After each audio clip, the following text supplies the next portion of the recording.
यहाँ बहुषु भोजनम पर न्यासकार ने एक विशेष बात लिखी है कि ये जो पंचक प्रातिपदिकार्थ होता है, इसमें जो ये स्वार्थ द्रव्य लिंग संख्या कारक बता करके उन्होंने कहा कि जो स्वार्थ है वो विशेषण होता है। ये भी एक तरीका है देखने का, ये ठीक लगा मेरे को। विशेषण भूत अर्थ, और वो क्या हो सकता है विशेषण भूत अर्थ? तो इन्होंने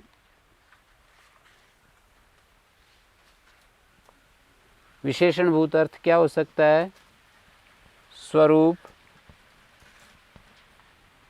जाति, गुण और द्रव्य।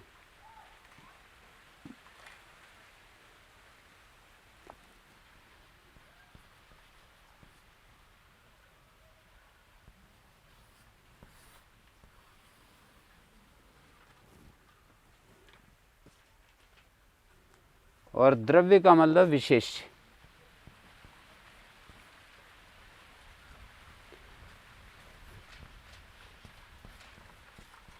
विशेषण जिसमें वर्तमान है वो पहले भी हमने यही बात कही है कि स्वार्थ की परिसमाप्ति जिसमें होती है उसको द्रव्य कहते हैं। तो द्रव्य माने विशेष्य भूत अर्थ।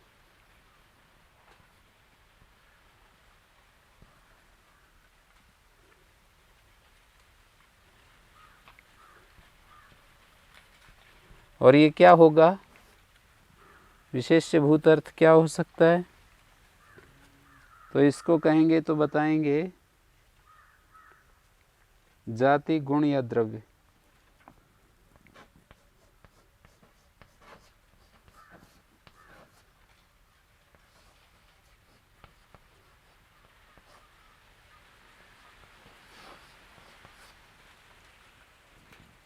ये समझने में थोड़ा सरल पड़ेगा।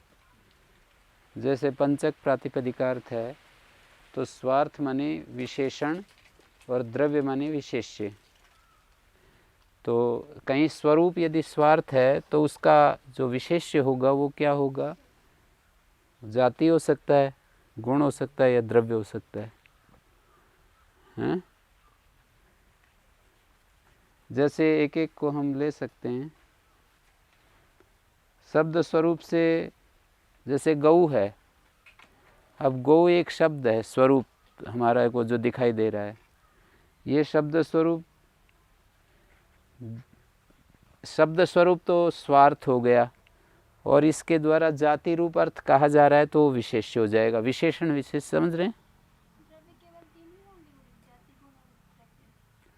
हाँ, इन्होंने ऐसे लिखा है।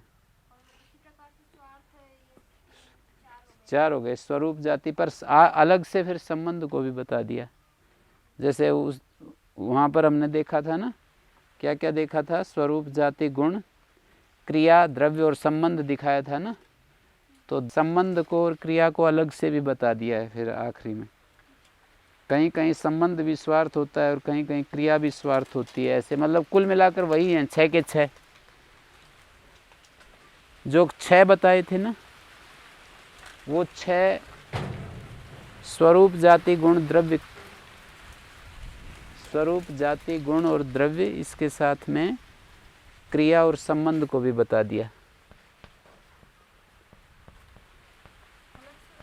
अलग से बता दिया। ये मतलब एक उत्तर तो ये दे दिया और फिर बाद में कहीं कहीं क्रिया भी स्वार्थ होता है, कहीं कहीं संबंध भी स्वार्थ होता है। तो कुल मिलाकर वो 6 के 6 बता दिए।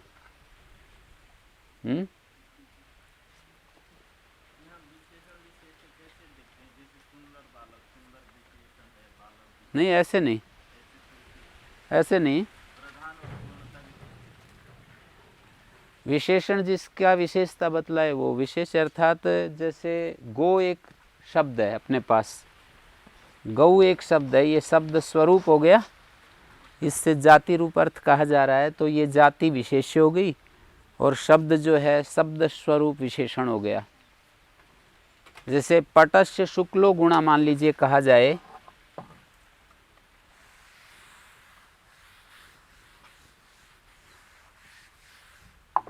जैसे हम यूं कहें पटस्य शुक्लो गुणा,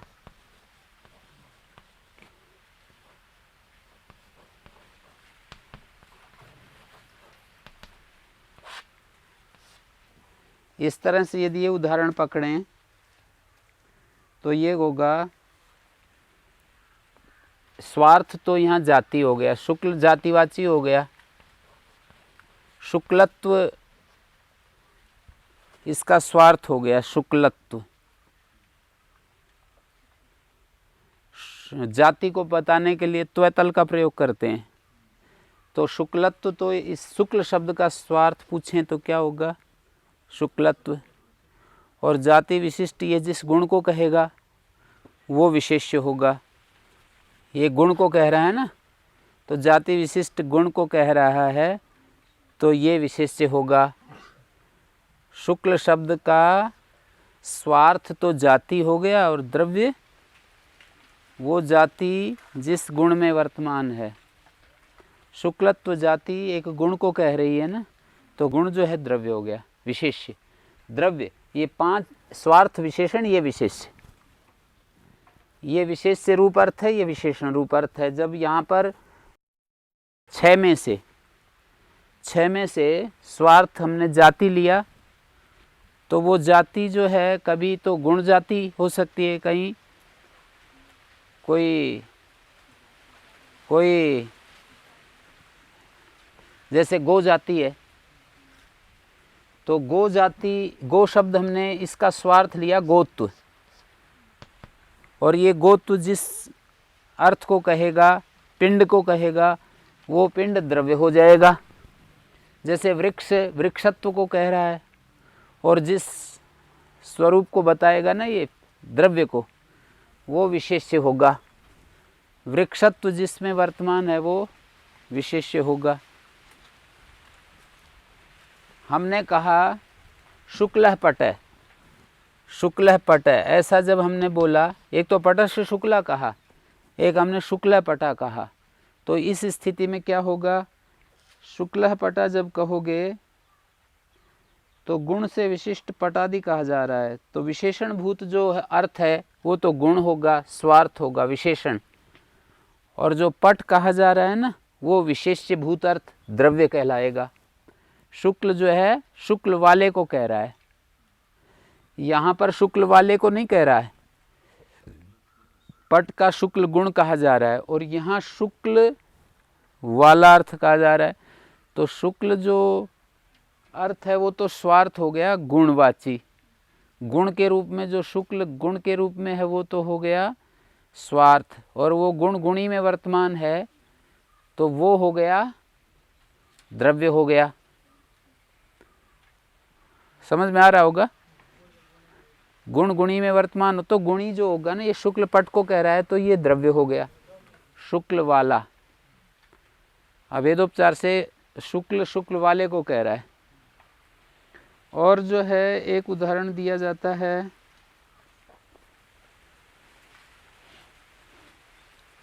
जैसे हमने यष्टि बोला, एक द्रव्य है वो दूसरे द्रव्य का विशेषण बन रहा है। लकड़ी लिए जा रहा था कोई आदमी, तो ये लकड़ी जो है, लकड़ी से संबद्ध जो एक व्यक्ति है ना, उसमें वर्तमान हो गया, तो लकड़ी यष्टि, यष्टि शब्द का अर्थ होता है डंडा, लाठी। तो यष्टि लाठी, और यष्टि जिस पुरुष को कहा जा रहा है ना, ये विशेषण हो गया, और ये जिसमें वर्तमान है वो द्रव्य विशेष हो गया। पर ये पुरुष तो बोल नहीं रहे ना, हम तो बोल रहे हैं यष्टि प्रवेश है। अरे ये जो लाठी है ना, इनको अंदर ले आ, हम ऐसा बोलें कि लाठी वालों को ले आ, तब तो अभिधा ही हो गई। लाठी वाले को ले आ, तब तो अभिधा ही हो गई, वाला कहे। तो विशेषण किस दृष्टि से, लाक्षणिक मतलब लक्षणा से विशेषण बना रहे हैं यष्टि को। हाँ, यष्टि संबद्ध व्यक्ति को कहा जा रहा है ना। यष्टि जिसके हाथ में है उसको यष्टि, उस व्यक्ति को। व्यक्ति तो लक्षणा से आएगा ना। यष्टि ये तो स्वार्थ, और यहाँ पर द्रव्य के जैसे शुक्ला पटा बुला, शुक्ल तो स्वार्थ है गुणवाची, और ये गुण इस पट में वर्तमान है, तो वो जो पट है ना वो द्रव्य हो गया। शुक्ल शब्द ही पट में वर्तमान है, द्रव्य हो गया। यष्टि भी द्रव्य है। तो यष्टि एक द्रव्य दूसरे द्रव्य में वर्तमान हो रहा है। दूसरे में मतलब आपके हाथ में डंडा है तो आप में वर्तमान हो रहा है। हाँ, है ना, है जी। संस्कृत में ऐसे बोलते हैं ना, यष्टि ही प्रवेश है।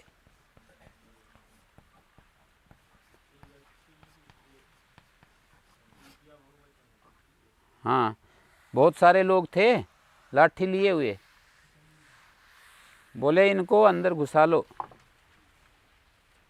कुंतान प्रवेश है, भाले लिए हुए कई सारे थे, तो बोले इनको अंदर कर लो। तो यहाँ कुंत का जो भाला अर्थ है वो तो स्वार्थ है, और जो व्यक्ति अर्थ है वो द्रव्य है, वो विशेष्य है। कुंत शब्द का जो भाला अर्थ है ये तो विशेषण है, और भाला जिसने हाथ में लिए हुए है वो व्यक्ति, वो विशेष्य रूप अर्थ है। तो मतलब दोनों हो जाएंगे इसमें, स्वार्थ में हो जाएगा। ऐसा है ना, स्वार्थ जो प्रातिपदिक है वो स्वार्थ को भी कहता है, द्रव्य को भी कहता है। तो ये दिखाया जा रहा है कि कहीं कहीं ये जो कुंत प्रातिपदिक है, मान लो कुंत को ही हम कहना चाहें तब द्रव्य अलग होगा। जैसे कुंत को ही कहना चाहूँ मैं कि कुंतस तिष्ठति, भाला रखा है, तो वहाँ पर कुंत जो प्रातिपदिक है उसका स्वरूप स्वार्थ होगा, स्वरूप, और जो भाला है ना वो द्रव्यवाची बनेगा। पर लेकिन कुंत उस द्रव्य को हमने पकड़ करके और व्यक्ति को बताना चाहा, तो वो जो द्रव्य है वो तो स्वार्थ होगा, और जो व्यक्ति है वो द्रव्य होगा। वो जो एक चीज़ है ना भाला, वो तो स्वार्थ में आएगा, और वो भाला जिसके हाथ में है वो व्यक्ति द्रव्य में आएगा, वो विशेष बनेगा ना। हमारी विवक्षा कैसी है इसके ऊपर डिपेंड करता है। जैसे भाले को ही हम बता रहे हैं, तो वो जो शब्द स्वरूप है या जाति है, दो चीज़ें हैं ना, एक तो शब्द स्वरूप, एक जाति।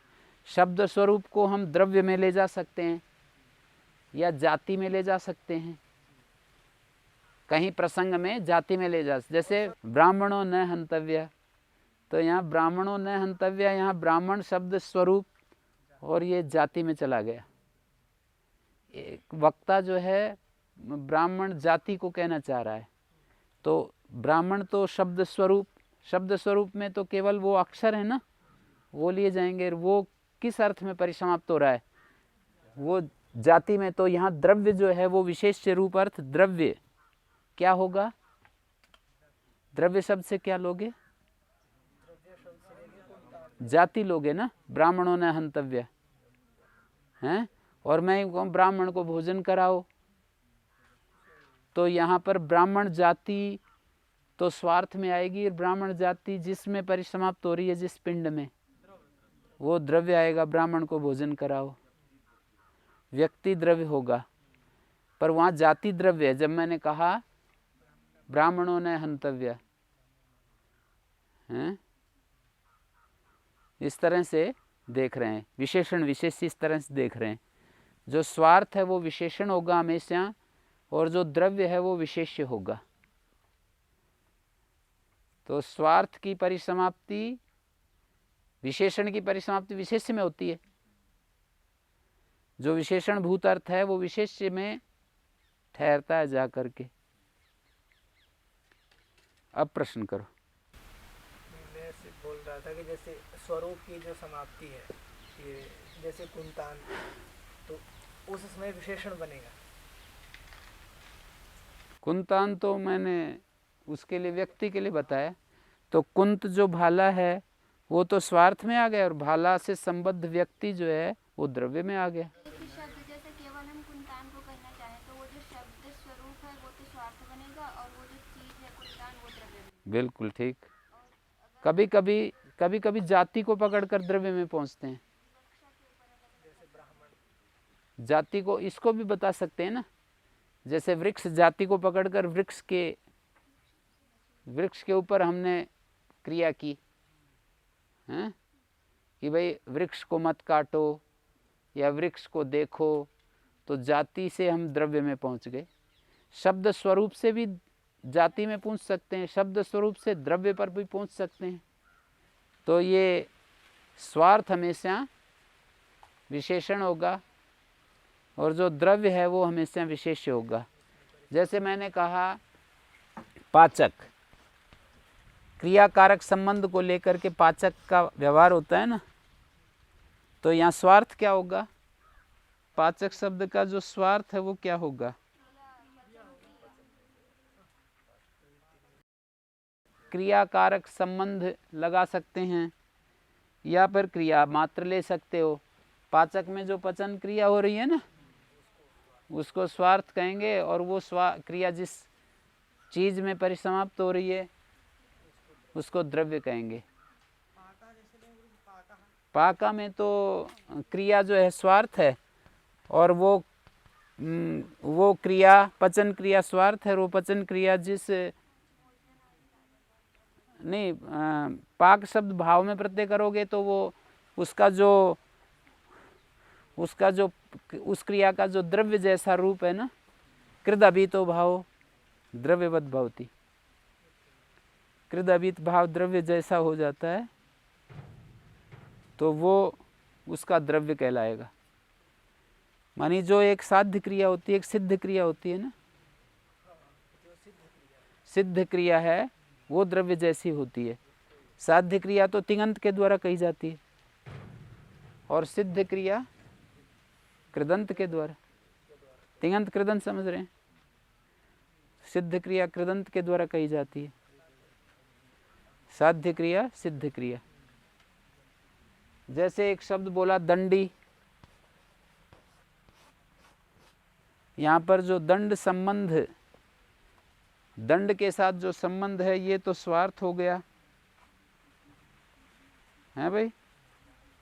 दंड और पुरुष का जो संबंध है, दंडो से अस्ति दंडी, दंड और पुरुष का संबंध जो है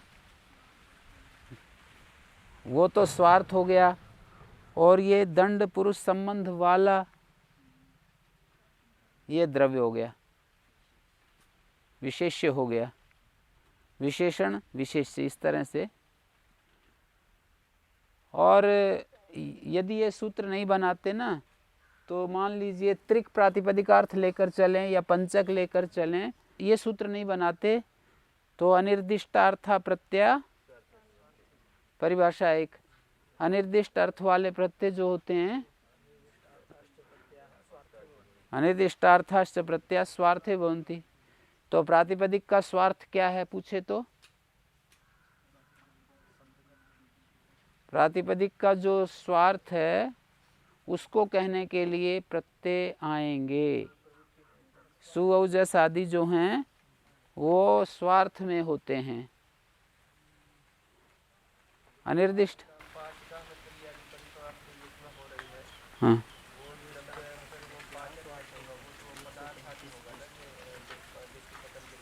क्रिया संबंध जो है वो तो संबंध हो गया, क्रिया कारक संबंध।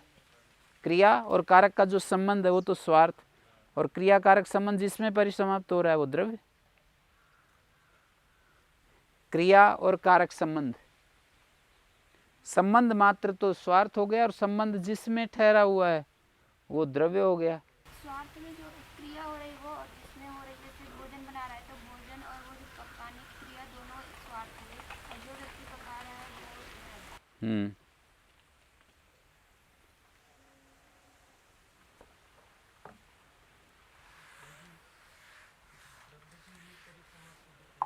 हैं जी।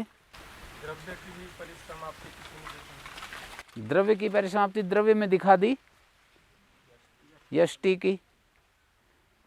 लक्षणा से। कुंतान प्रवेश है, कुंता एक द्रव्य है, व्यक्ति एक द्रव्य है। कुंत की समाप्ति व्यक्ति में दिखा दी। हाँ हो गया ना। जैसे रिक्शा को कह दिया, व्यक्ति को रिक्शा कह दिया, तो रिक्शा तो हो गया, जो चीज़ थी ना रिक्शा वो एक द्रव्य है, पर रिक्शा के ऊपर बैठा हुआ जो व्यक्ति है वो भी द्रव्य है, तो रिक्शा शब्द उसको कह रहा है, बैठे हुए व्यक्ति को। इसको कहेंगे द्रव्य में परिसमाप्ति। द्रव्य विशेषण है और द्रव्य ही विशेष्य है। जो द्रव्य एक विशेषण रूप अर्थ है और दूसरा द्रव्य विशेष्य रूप अर्थ है, विशेष्य भूत अर्थ है। प्रातिपदिक जो होते हैं उनका ये स्वार्थ बताया। और धातु के द्वारा क्या कहा जाता है? सब एक मत में हैं कि धातु के द्वारा क्रिया कही जाती है। क्रिया, धातु क्रिया को कहती है। जैसे प्रातिपदिक स्वार्थ द्रव्य लिंग संख्या कारक को कहते हैं ना, ऐसे क्रिया धातु तो क्रिया मात्र को कहती है। तो हम जैसे पचती बोलेंगे तो पच धातु से जो ये अति आया है, यदि ये देकर द्विवचने एक वचने बहुसु बहुवचनम ना होता, ये दोनों सूत्र मतलब बहुसु बहुवचनम देकर द्विवचने एक वचने ना होते तो अनिर्दिष्टार्थ प्रत्यय स्वार्थ में होते हैं। क्रिया को कहने के लिए ये आ जाता तिप्तस जी हैं। अभी तो एकत्व का वाचक, एक वचन का अर्थ एकत्व, द्विवचन का अर्थ द्वित्व और बहुवचन का अर्थ बहुत्व ऐसा लिया जाता है। भाव प्रधान निर्देश है बहुसु तथा द्वेकयो। अगर ये दोनों सूत्र नहीं होते तो जो पच का अर्थ है वही होता है। होता है इसका। वही अर्थ होता है। अनिर्दिष्टार्थ प्रत्यय स्वार्थ में होते हैं, ये परिभाषा लग। ये तालुक कैसे देखते हैं इसमें? बहुत्वादि नहीं कह सकता मैं फिर। मतलब सब को कहते, यदि ये सूत्र नहीं होते तो नियम नहीं होता ना। अभीत अनभीत तो क्या देखते, मतलब ऐसे देखते। धातु मात्र क्रिया मात्र को कहते ये, तो इनके द्वारा क्रिया कही जाती, फिर कर्ता कर्म तो कहा नहीं जाता। रूप फिर ऐसे नहीं बनते। ब्राह्मण पचती, फिर तो कर्ता अनभीत ही रहता। ब्राह्मणेन पचती ऐसा कुछ बनता।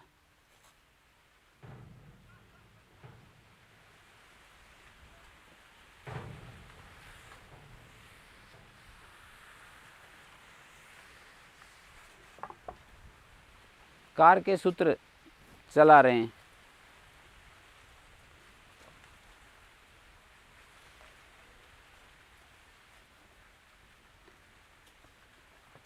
अधिकार कई प्रकार के होते हैं।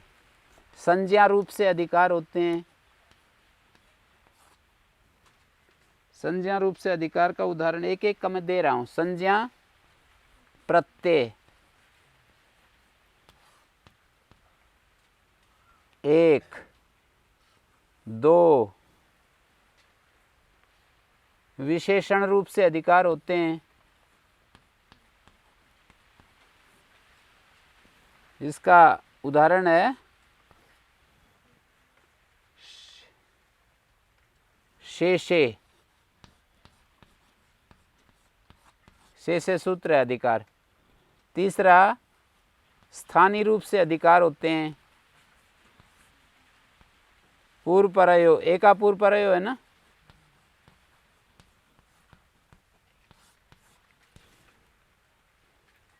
प्रकृति रूप से अधिकार होते हैं, जैसे ज्ञाप प्रातिपदिकात। धातो भी है ना, है जी।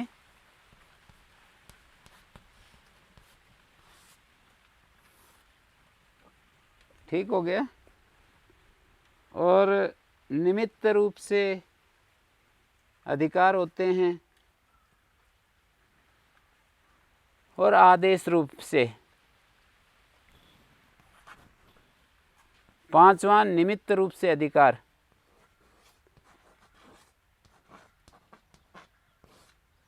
निमित्त रूप से अधिकार का उदाहरण हो जाएगा आर धातु के।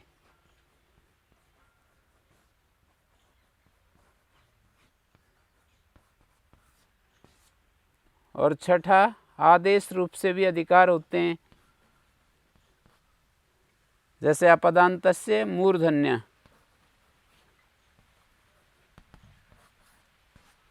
ये इस तरह से अधिकार सूत्र 6 प्रकार से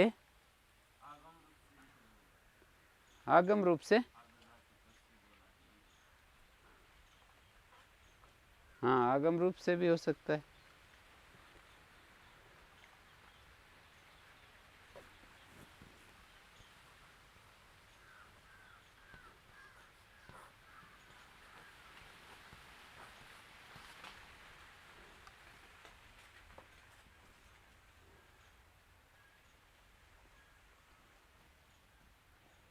आर्धातुक के निमित्त से कुछ कार्य किए हैं। मूर्धन्य आदेश होता है पदांत से मूर्धन्य। ये हमारा कारके सूत्र किस प्रकार का है?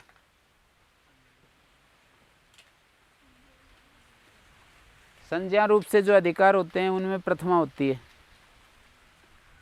कारके में तो सप्तमी है।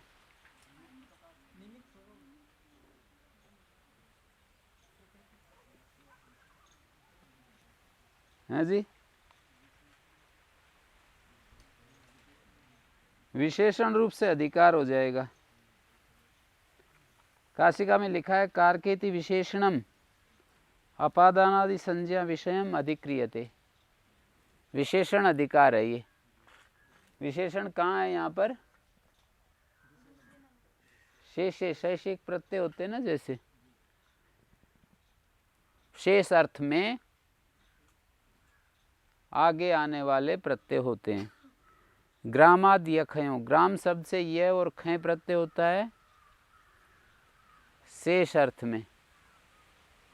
तो यहाँ पर विशेषण रूप से अधिकार कर रहे हैं। किसका विशेषण बनाया? कारके को अपादानादि संज्ञाओं का विशेषण बनाया। वहाँ पर जो है चौथे अध्याय के पहले पाद में तस्यापत्यम एक सूत्र आता है, वहाँ से लेकर 4 अर्थ आते हैं। वहाँ से आगे अर्थ आते रहते हैं ना, क्या क्या? तस्यापत्यम के बाद दूसरा अर्थ कौन सा है? नक्षत्रेण युक्ता काला। तीसरा अर्थ दृष्टम साम। चौथा अर्थ है, एक के बाद एक अर्थ चलते जा रहे हैं। फिर 4 अर्थ आते हैं। तदस्मिन अस्ति देशे तन्नाम्नि तेन निरुतम तस् निवासा दुर्भव से। इन 4 अर्थों का सम्मिलित रूप से अधिकार है शेष सूत्र से पहले पहले। तो तस्यापत्यम से लेकर और 4 अर्थ पर्यंत जो अर्थ कह दिए, उनसे जो अर्थ बच गए उनको शेष कहा है।